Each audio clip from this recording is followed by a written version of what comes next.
आज हम पढ़ेंगे गुप्तकालीन प्रशासन, जिसके अंदर केंद्रीय प्रशासन, प्रांतीय प्रशासन और जिला प्रशासन। मंत्री परिषद पढ़ेंगे। मंत्री परिषद में कौन कौन से जो मंत्री आते हैं वो और इनके क्या क्या कार्य थे वो पढ़ेंगे। उसके बाद प्रांतीय प्रशासन, जैसे क्या क्या कहा जाता है, प्रांत, सीमांत प्रांत, आंतरिक प्रशासन, पूरा वर्णन करेंगे डिटेल से। ये तो मैंने ऊपर लिखा है। उसके बाद विषय, इसकी विषयपति अलग होता था, कुमारमात्य अलग होते थे, इनकी नियुक्ति अलग अलग होती थी। विषय समिति होती थी, इनके सदस्य कौन कौन होते थे ये पूरा डिटेल से यहाँ पढ़ेंगे। फिर अन्य मंत्री कौन कौन से थे वो भी डिटेल से पढ़ेंगे हम, कि अन्य मंत्री हैं। उसके बाद ये पूरा डिटेल से, और जो इनके शासनकाल में जो राज्यपाल या इनके जो मंत्री रहे ना, वो मंत्री सब पूरा डिटेल से वो भी पढ़ेंगे हम। उसके बाद न्याय प्रशासन पढ़ेंगे। न्याय प्रशासन का 1 पेज का ही नोट्स है, ये पढ़ेंगे न्याय प्रशासन। आप देख सकते हो इसके अंदर पूर्व और पुंग और कुल 2 संस्थाएं थी, यहाँ आराम से देख सकते हो, ये पुंग और ये कुल। और इनके जो ये नोट्स है ना, ये वेरी इंपॉर्टेंट नोट दिया हुआ। उसके बाद पढ़ेंगे सैन्य प्रशासन, और इसके जो अधिकारी हैं वो पढ़ेंगे, ये आप देख सकते हो पूरा डिटेल से है, पूरा वर्णन है।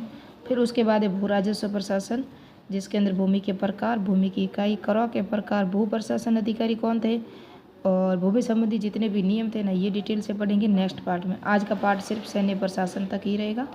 तो स्टार्ट करते हैं। ये स्कूल व्याख्याता है ना, फर्स्ट ग्रेड, अगर आप यूजीसी नेट और कॉलेज व्याख्याता दे रहे हो तो वो भी, उसके लिए भी ये इंपॉर्टेंट है, क्योंकि गुप्त प्रशासन है ये। तो पहले पढ़ेंगे मंत्री परिषद, फिर प्रांतीय, फिर विषयक, फिर पढ़ेंगे ग्राम प्रशासन, है ना, अलग डिटेल से पढ़ेंगे। तो पहले मंत्री परिषद यानी कि केंद्र का, हमारे भारत में भी केंद्र सरकार है ना, उससे पहले केंद्र सरकार, फिर राज्य सरकार, फिर जिला प्रशासन, है ना, उस तरह से नगर पालिका, नगर निगम। प्रमुख सम्राट होता था मंत्री परिषद का। प्रयाग प्रशस्ति में राज्यसभा का उल्लेख है, याद रखना, मैंने प्रयाग प्रशस्ति पढ़ाई थी ना, तब आपको वर्णन भी बताया था। गुप्त अभिलेखों में केवल समुद्रगुप्त और चंद्रगुप्त, अभिलेखों में केवल समुद्रगुप्त और चंद्रगुप्त विक्रमादित्य दोनों को ही अप्रतिरथ की उपाधि दान की थी, सिर्फ दोनों ने। जिस तरह मैंने आपको पढ़ाया था गुप्त प्रशासन, गुप्त प्रशासन नहीं, हरिसेन की प्रयाग प्रशस्ति पढ़ाई थी, और एरन अभिलेख, उसके अंदर 2 सम्राट ही ऐसे थे, कुमारगुप्त और समुद्रगुप्त, दोनों ने ही अश्वमेघ यज्ञ करवाए थे, उसकी जानकारी वहाँ मिलती है, बाकी जानकारी हमें नहीं मिलती है। मंत्री परिषद का उल्लेख कहाँ कहाँ मिलता है, कामदंड और कालिदास ने भी मंत्री परिषद का उल्लेख किया है। इनका राज्य चिन्ह गरुड़ था। मंत्री परिषद देखो आप, इसके जो अधिकारी वर्ग वो देखते हैं, तो पहले थे ये कुमारादित्य, जो प्रांतीय अधिकारी होता था। फिर है संधि विग्रह, जो शांति और विदेश मंत्री होता था। फिर है महादंड नायक, जो युद्ध और न्याय मंत्री होता था। क्या होता है? न्याय मंत्री। फिर है महासेनापति, ये सर्वोच्च सेना का अधिकारी होता था। अन्य मंत्री कौन कौन होते थे, तो देखो दंड, जो है ना, दंड पारीख, ये पुलिस अधिकारी। उसके बाद है पीलुपति, यानी पीलू का अर्थ होता है हाथी, तो ये हस्ती सेना। ध्रुवाधिकरण यानी कि भूमि का कर वसूलने वाला, भूमि कर वसूलने वाला वो होता भूमि अधिकरण। और दूसरा है कार्निक कौन होता था, भूमि आलिकों की सुरक्षा करने वाला। और ये घुड़सवार होते थे। और घुड़सवार है ये भट्टा अश्वपति। भट्टा अश्वपति में हम देख सकते हैं, अश्व कौन था, घोड़े को कहते हैं, तो इसे घुड़सवार सेना का अधिकारी भी कहते हैं। उसके बाद है पुस्तपाल को, या पुरपाल वो नगर अधिकारी होता था। एक होता है पुस्तपाल, जो पुस्तपाल है ना, ये कार्यालय के अभिलेखों का अधिकारी होता है पुस्तपाल। उसके बाद 2 और अभिलेख अधिकारी रह गए थे जो महत्वपूर्ण है। एक है आग्राहिक, जो दान विभाग का था। एक है गौलमिक, जो वन अधिकारी। अब गुप्तकालीन जो प्रसिद्ध मंत्री कौन से मंत्री थे ना उसके दरबार में, वो है, इसमें पढ़ेंगे हम। मंत्री बाद में पढ़ेंगे, पहले पढ़ेंगे प्रांतीय प्रशासन। केंद्रीय प्रशासन बता दिया कौन कौन से थे। अब है प्रांतीय प्रशासन, जिसके अंदर है भुक्ति, अवनिदेश भी कहते हैं। प्रमुख इसका होता था उपरिक, क्या कहते थे उसे, उपरिक, या भौगिक, या भार्ग भोगपति भी कहते थे, जिसको ये प्रांत का अधिकारी होता था। भुक्ति शब्द का सर्वप्रथम उल्लेख कहाँ मिला है हमें, हरिसेन की प्रयाग प्रशस्ति में मिलता है। और कुमारगुप्त के समय पुंडवर्धन, याद रखना, पुंडवर्धन किसका नाम था, बंगाल का। जिस तरह उसका नाम था, असम का नाम था, मुझे याद पूरा कन्फर्म नहीं आ रहा, लेकिन होठों पे पड़ा हुआ है, असम कामराज था या ऐसा कुछ नाम था असम का। तो बंगाल को पुंडवर्धन कहते थे और कामरूप कहते थे असम को। ये परीक्षा में आया हुआ है कि असम का प्राचीन नाम है ना कामरूप है। जिला प्रशासन, जिला यह आ गया प्रांतीय प्रशासन, अभी जिला प्रशासन। प्रांतीय प्रशासन मैंने अभी बताया 2 प्रांतीय प्रशासन दो भागों में था। सीमांत प्रांत जो उसे गोप्ता कहते थे, इसका प्रमुख अधिकारी गोप्ता होता है। सीमांत प्रांत क्या होता है? जहाँ जैसे ये हमारा भारत देश है तो ये हमारे सीमावर्ती राज्य जिले होते हैं ना, देश जैसे हमारे यहाँ श्रीलंका है या म्यांमार है ना, या मालदीव है, उसी तरह से सीमावर्ती राज्य जो प्रांत होते थे उसका प्रमुख गुप्ता होता था। और आंतरिक होता था उसका उपरिक होता था। क्या होता? आंतरिक जो प्रांत होते थे उसका प्रमुख वो कौन होता था? उपरिक। और विषय में दो भाग होते थे। विषयपति जिसकी नियुक्ति राज्यपाल करता था। कौन करता था? राज्यपाल करता था। और कुमारामात्य की नियुक्ति है ना, ये राजा के द्वारा इसकी नियुक्ति की जाती थी। किसके द्वारा? राजा के द्वारा। जबकि विषयपति की राज्यपाल द्वारा। ये विषय समिति होती थी एक, मैं अभी इसको पूरा डिटेल से बताऊंगी। ये विषय समिति होती थी ना, विषय समिति में 4 प्रकार के मंत्री होते थे, अधिकारी। एक होता था नगर श्रेणी जो श्रेणियों का प्रधान होता था। दूसरा होता था सार्थवान। ये सार्थवान है ना, कई बार एग्जाम में आ चुका है। इसे व्यापारियों का नेता या व्यापारियों का श्रेणी के अधिकारी कहते थे। वेरी वेरी इंपॉर्टेंट है, ये ऐसा एग्जाम कोई नहीं जहाँ नहीं आया। प्रथम कुलिक प्रथम शिल्पी होता था। उसके बाद है प्रथम कात्यायन, प्रथम कायस्थ, कायस्थ यानी कि लिपिक होता था, जो एलडीसी का काम करते हैं ना वर्तमान हमारे जहाँ भी आपको देखोगे आयोग या जैसे राजस्थान सरकार आयोग वगैरह, जहाँ भी हाई कोर्ट में लिपिक होते हैं ना, 2nd ग्रेड 3rd ग्रेड लिपिक, उस तरह का कार्य ये करते थे। अब हम पढ़ेंगे जिला प्रशासन जिसका प्रमुख होता था भुगती या विषय। पहले भुगती है ना, ये प्रांतीय न्यायालय में होता था, प्रांतीय अधिकारी। उसके बाद है विषय जो जिला प्रशासन का अधिकारी होता था। जिला प्रशासन का प्रमुख विषयपति, इसकी नियुक्ति उपरिक करता था। उपरिक कौन होता था? उपरिक, भुगती, अवनिदेश कौन होते थे? प्रांतीय प्रशासन के प्रमुख होते थे। तो ये से बड़े होते थे उपरिक, तो इसलिए विषयपति की जान जो नियुक्ति करते थे ना वो उपरिक करते थे। कुमार गुप्त के जो दामोदरपुर ताम्रपत्र में वर्णन विषयपति को सलाह देने के लिए विषय परिषद होती थी। और विषय परिषद में विषय परिषद के सदस्य विषय महत्र कहलाते थे। यह नगर सभा के समान होती थी। और इसके सदस्य मैंने बताया ना, विषयपति या नगर सभा के सदस्य थे। दामोदरपुर ताम्रपत्र कहाँ है? आपको बताया मैंने कल जब हमने कुमार गुप्त के 3 ताम्रपत्र पढ़े थे और उसके कुछ अभिलेख पढ़े थे जो पत्रों पर उत्कीर्ण थे। गुप्त काल के जितने शासक हैं ना, उन शासकों का पूरा वर्णन मैंने पूरी डिटेल से किया है। मेरी प्ले लिस्ट बनी हुई है गुप्त शासकों की और मौर्य शासकों की। पूरी जो प्राचीन इतिहास हमारा है ना, ये क्रम से चल रहा है। जहाँ हमने स्टार्ट किया था पूरा पाषाण काल, नव पाषाण काल, ताम्र पाषाण काल, वैदिक काल, उत्तर वैदिक काल, फिर सिंधु घाटी सभ्यता। उसके बाद हमने ईरानी यूनानी शासक हर्यक का उत्कर्ष, मगध का उत्कर्ष काल या मगध का उदय, महाजनपद काल, फिर मौर्य काल। मौर्य उत्तर काल में जितने विदेशी आए थे, विदेशी यात्री नहीं, विदेशी आक्रमण हुए थे, हिंद, कुषाण, संघ है ना, जितने भी हुए थे वो सब पढ़ा।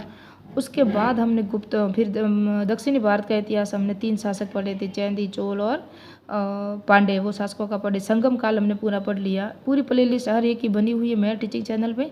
मेरे चैनल को अगर सब्सक्राइब नहीं किया तो सब्सक्राइब कीजिए, लाइक कीजिए, कमेंट कीजिए। और ये प्राचीन इतिहास की सीरीज चल रही है, वेरी इंपॉर्टेंट। और ये सब एनसीईआरटी बुक के पॉइंट के अकॉर्डिंग ही है। और अब विषय परिषद के सदस्य कौन कौन से थे ये देख सकते हो। व्यापारी और श्रेणियों का प्रधान होता था नगर श्रेष्ठी। सार्थवान वापस आए, व्यवसाय का प्रधान होता था। प्रथम कुलिक वो होता था मुख्य शिल्पी और प्रथम कायस्थ लिपिकों का प्रमुख। ये मैंने अभी बताया ना आपको, पूरा मैप से समझाया था। विषयपति के समान कार्यालय अधिष्ठान को सुरक्षित रखने वाले अधिकारी को पुस्तपाल कहा जाता है। यानी कि जितने भी हमारा अभिलेखा कर रहे हैं ना, जैसे जैसलमेर में, तो उन सबको सुरक्षित रखने के लिए भी हमारे यहाँ नियुक्ति की जाती है। नालंदा विश्वविद्यालय में भी होती हैं, जहाँ जहाँ हमारे अभिलेख पढ़े, हमारे प्राचीन स्रोत पढ़े हैं ना, उन सबकी सुरक्षा के लिए। ग्राम प्रशासन वीथी पैट, ग्राम प्रशासन में वीथी होती थी और सबसे छोटी इकाई पैट होती थी। विषय के बाद वीथी आएगी, वीथी के बाद पैट आएगी। ग्राम समूह की सबसे छोटी इकाई है ना, वो है पैट है। प्रशासन की सबसे छोटी इकाई ग्राम भी होती थी। और देखो, ये ग्राम समूह की सबसे छोटी इकाई पैट है, जबकि प्रशासन की सबसे छोटी इकाई ग्राम होती थी। ऐसे याद रखना। ग्राम सभा के मध्य भारत में पंचमंडली कहा जाता था। किसको? ग्राम सभा के जो मध्य भारत में है ना, उसे पंचमंडली कहा जाता था। ग्राम का सर्वोच्च अधिकारी ग्रामिक या महतर, इसका भी उसी अभिलेख में है जो ताम्रपत्र अभिलेख था दामोदरपुर का, वहाँ है। इसकी सहायता के लिए ग्राम सभा में होती थी। उसकी सहायता किसके अधिकारी? ग्रामिक या महतर की सहायता के लिए ग्राम सभा होती थी। अगर मेरा आपने कुमार गुप्त का वीडियो नहीं देखा तो देख लेना। उसके अंदर 3 ताम्रपत्र है, तीनों का मैंने डिटेल से वर्णन वहाँ किया है। तो कुछ पदाधिकारियों के नाम उस तीसरे दामोदरपुर ताम्रपत्र है ना, संख्या 3 में वो अधिकारियों के नाम दिए हुए। अष्टकुलाधिकारी होता था, भूमि क्रय विक्रय संबंधी, मैंने वहाँ पढ़ाया हुआ है। और तमवारक होता था ग्राम सभा में किससे जुड़ा हुआ अधिकारी होता था? तम्बारक। जूनागढ़ लेख से पता चलता है गिरनार नगर का पूर्वपाल चक्रपालित। जूनागढ़ अभिलेख से पता चलता है कि गिरनार नगर में पूर्वपाल कौन था? चक्रपालित किसका पुत्र था? प्रणदत्त का था। तो जूनागढ़ अभिलेख में 4 राज्यपाल और 4 शासकों का वर्णन है। वो कल के वीडियो में मैंने बताया है, हाँ, जहाँ कुमारपाल पढ़ाया था ना, वहाँ ही बताया है। अभी ये छठा पार्ट होगा गुप्त काल का। और आपको पता है जब हम ये जूनागढ़ अभिलेख है ना, इसी से ही हमें गुप्तों के प्रशासन की जानकारी मिलती है, जूनागढ़ अभिलेख से। और जब हम मौर्य पढ़े थे ना, तो मौर्य काल में प्रशासन की जानकारी हमें किससे मिलती है? कौटिल्य के अर्थशास्त्र से और मेगस्थनीज की इंडिका से मिलती है। और कुमारवात्य सबसे बड़ा अधिकारी होता था। इसकी नियुक्ति राजा द्वारा केंद्रीय प्रांतों में होती थी। इसके बाद इसको नकद वेतन भी दिया जाता था। कुमारवात्य नकद वेतन भी दिया जाता था। लेकिन आपको पता है जब हमने सातवां शासन काल पढ़ा था तब पुरोहितों को दान में या ब्राह्मणों को दान में भूमि दी जाती थी।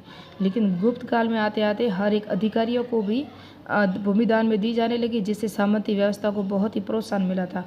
तो भूमि अधिकारी देने का सर्वप्रथम प्रमाण तो हमें सातवाहनों से मिलता है। उसके बाद या वेतन दे सकते हो या उसको भूमि दे सकते हो, किसको? वेतन के रूप में, या तो उनको नकद वेतन दे सकते हो, पैसे दे सकते हो, या उनको भूमि। ये क्या होती थी? अब वेतन का जो प्रकार होता था। लेकिन ये सातवां शासक कालों में जब स्टार्ट हो गया ना जमीन दान में देना, अब भूमि, तो उसके बाद ये गुप्त काल में भी ये प्रचलन ज़्यादा हो गया था। अब मंत्रिपरिषद हमने पढ़ लिया। यहाँ से 100% एक प्रश्न आएगा। वीरसेन कौन था? चंद्रगुप्त द्वितीय का संधि विग्रह था। आम्र कारदम कौन था? कांद्रव चंद्रगुप्त सेकंड का सेनापति। याद रखना ये सेनापति था। वीरसेन को कहीं सेनापति न मान लो आप। तो ये संधि विग्रह था वीरसेन ने एक मंदिर भी बनवाया था। पृथ्वीसेन कुमारगुप्त का प्रथम मंत्री था। पृथ्वीसेन जो सीकर स्वामी का पुत्र था। किसका था? सीकर स्वामी का। और हरिसेन समुद्रगुप्त का संधि विग्रह कौन था? हरिसेन था। चंद्रगुप्त का संधि विग्रह वीरसेन था। महादंडा नायक और कुमारामात्य ये समुद्रगुप्त के ही शासनकाल में थे, संधि विग्रह थे। और उसके बाद पूरा डिटेल से तो सीकर स्वामी कौन था? तो पहले सीकर स्वामी आया, चंद्रगुप्त द्वितीय का मंत्री था, फिर उसका पुत्र था पृथ्वीसेन, है ना। चंद्रगुप्त सेकंड सीकर स्वामी का ही पुत्र पृथ्वीसेन कुमारगुप्त का मंत्री था। और इसका वर्णन है ना किसमें मिलता है? करमदंडा अभिलेख की रचना कुमारगुप्त काल में की थी, इसी ने पृथ्वीसेन ने। तो हमने कुमारगुप्त के जितने अभिलेख पढ़े ना, करमदंडा था, मदसौर था। मदसौर प्रशस्ति की रचना किसने की थी? मदसौर अभिलेख की रचना किसने की थी? ये कल के वीडियो में मैंने बताया है। और जब गुप्त काल पढ़ाया था पूरा डिटेल में यहाँ भी बताया है। गुप्त काल में स्त्री अभी प्रशासन में योगदान देती थी। कुमार देवी और प्रभावती गुप्ता। प्रभावती गुप्ता किसकी पुत्री थी? चंद्रगुप्त सेकंड और वाकाटक शासक थे। और कुबेर नागा कौन थी? कुबेर नागा की जो थी पत्नी थी इसकी, किसकी? चंद्रगुप्त सेकंड की, जो नागवंशी थी कुबेर नागा। उससे उत्पन्न एक संतान थी प्रभावती गुप्ता, जो किसकी बहन हो गई? कुमारगुप्त की। और कुमारगुप्त किसका पुत्र था? चंद्रगुप्त सेकंड। और उसकी दूसरी पत्नी कौन थी? ध्रुवस्वानी या ध्रुव देवी, जो रामगुप्त की पत्नी थी, जिससे चंद्रगुप्त मौर्य ने चंद्रगुप्त सेकंड ने विवाह किया था। जब वो डोली में बैठ के गया और सक्स राजा को हरा के उसने रामगुप्त की जो पत्नी थी कुमार देवी जी से विवाह कर लिया था। और उससे उत्पन्न संतान थी कुमारगुप्त, जो प्रथम संतान थी। उसके बाद उसकी दूसरी पत्नी थी कुबेर नागा, जो नागवंशी थी। उससे जो प्रभावती गुप्ता एक ही पुत्री उत्पन्न हुई थी, जिसका विवाह वाकाटक शासक कौन था? रुद्रसेन द्वितीय, उसके साथ कर लिया था। तो प्रभावती गुप्ता ना वाकाटक राज्य की शासिका भी बनी थी। और इसका पति का नाम रुद्रसेन द्वितीय था। ये एग्जाम में आया हुआ है। और ये भी आया था वाकाटक शासक कौन सा था? रुद्रसेन द्वितीय ने किस से विवाह किया था? तो नागवंशीय कहते हैं ना, कुबेर नागा की और चंद्रगुप्त सेकंड की पुत्री थी। सांची और दामोदरपुर में ग्राम प्रशासन का वर्णन देखो। सांची में भी है ग्राम प्रशासन का वर्णन गुप्तों का। दामोदरपुर ताम्रपत्र जो बांग्लादेश में है, उसमें भी ग्राम प्रशासन का वर्णन है। और पूरे प्रशासन का वर्णन हमें जूनागढ़ अभिलेख में मिलता है, जो गुप्तकालीन है ना। अब हम पढ़ेंगे न्याय प्रशासन। स्रोत संख्या 7। न्याय प्रशासन स्मृति ग्रंथ कौन है? नारद और बृहस्पति में मिलता है। बाकी न्याय प्रशासन है ना, इसकी जानकारी गुप्त काल के अभिलेखों में हमें कहीं नहीं मिलती है, बाकी इन सब इसमें मिलती हैं। और एक प्रमुख न्यायाधीशों की जानकारी मिलती है। प्रमुख न्यायाधीश थे ना, वो ध्रुवपति थे, हरिसेन था और तिलक भट्ट थे, इसकी जानकारी मिलती है। और न्यायाधीश महादंड नायक और दंडा नायक को न्यायाधीश कहा जाता था उनको। और ये थे प्रमुख न्यायाधीश जो गुप्त काल में थे। ध्रुवपति हरिसेन तिलक भट्ट। तिलक भट्ट कौन था? हरिसेन ने प्रयाग प्रशस्ति लिखी थी, अरे प्रयाग प्रशस्ति की रचना की थी, उत्कीर्ण तिलक भट्ट ने करवाया था ना। सर्वोच्च न्यायाधीश राजा ही होता था। न्याय का सिंहासन धर्म शासन कहलाता था, धर्मासन। और विवादों को निपटाने के लिए दो संस्थाएं होती थी, एक होती थी पुंग और एक होती थी कुल। पुंग होती थी ना, वो नगरवासियों की जातियों के लिए होती थी पुंग, और कुल होती थी वो समान परिवार, यानी कि उच्च कुल के जो परिवार एक समान परिवार होते थे ना उसके लिए। और स्थायी न्यायालय होते थे, उसे प्रतिष्ठित कहा जाता है। अस्थायी न्यायालय जो जैसे कि 5 आज भी हम देखते हैं 4-5 जजों की पीठ होती है, वो एक निर्णय लेती है। जैसे हमने बाबरी मस्जिद का निर्णय देखा, जैसे तलाक का निर्णय देखा, ट्रिपल तलाक का देखा। और जितने भी न्यायाधीश बैठे थे उन्होंने एक तरफा निर्णय, जो जहाँ ज़्यादा वोटिंग होगी उसको मान्य माना जाएगा, इसलिए इसे अस्थायी न्यायालय कहते हैं। उसके बाद वो समिति यानी कि समाप्त हो जाती है। हमारे जो लोकसभा या राज्यसभा में भी स्थायी समितियाँ होती हैं, अस्थायी समितियाँ होती हैं। उसी तरह उसी समय में अस्थायी न्यायालय होते थे, अस्थायी न्यायालय होते थे। अस्थायी न्यायालय को प्रतिष्ठित, अस्थायी न्यायालय को प्रतिष्ठित न्यायालय कहा जाता था। गुप्त काल में प्रथम बार दीवानी और फौजदारी कानूनों के भली भांति परिभाषित किया और इन दोनों का पृथक्करण भी किया गया। अब लास्ट एक यही रहा पेज बस, और समाप्त हो गया वीडियो। नेक्स्ट पार्ट में और बताऊंगी। तो सैन्य प्रशासन के 4 अधिकारी कौन कौन से, ये मैंने पढ़ाया हुआ, लेकिन वापस से आप याद रिपीट कर लो। महाबलाधिकृत सर्वोच्च न्यायालय अधिकारी होता था। महापीलुपति जो में हस्ती सेना का प्रमुख। भट्टाश्वपति अश्वपति मैंने कहा घुड़सवार सेना का अधिकारी प्रमुख। और रणभागरिक, ये परीक्षा में कई बार आया हुआ है। भांडागरिक होता था वो सैन्य अधिकारी होते थे ना।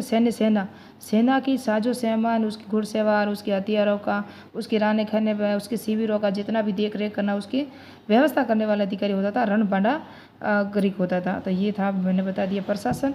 अब भू राजस्व प्रशासन पढ़ेंगे नेक्स्ट पार्ट में, जो गुप्त कालों में होगा। फिर आर्थिक जीवन भी पढ़ेंगे, और कला विज्ञान वो भी पढ़ेंगे। तो मिलते हैं नेक्स्ट पार्ट में, नेक्स्ट वीडियो में। जय हिंद, जय भारत। और मेरे चैनल को सब्सक्राइब कीजिए, लाइक कीजिए, कमेंट कीजिए।